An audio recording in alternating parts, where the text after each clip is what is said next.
Noong makita ko tong maho sa online, sa umpisa hindi ako naniniwala kasi alam nyo ba, may scar kasi ako sa paa, nasugatan yon sa trambutso ng motor nung nagra-rides kami.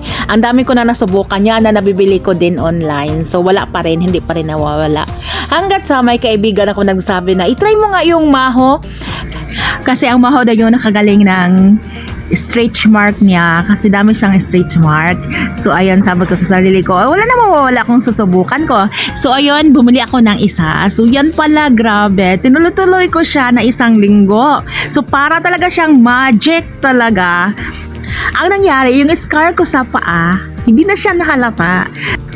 Dahil sa maho, bumalik ulit yung kumpiyansa ko sa sarili ko na pwede na ako lumabas na naka-shorts ako kasi wala na parang wala na akong scar na makikita. At saka nakikita ko din na pwede pala siya sa acne at saka sa melasma. So yan, tinatry ko siya sa mukha ko. Kasi dati, meron akong melasma sa mukha. So ngayon, ang ganda na ng face ko, yung skin ko, all around talaga siya. So laki ng tiwala ko sa maho talaga.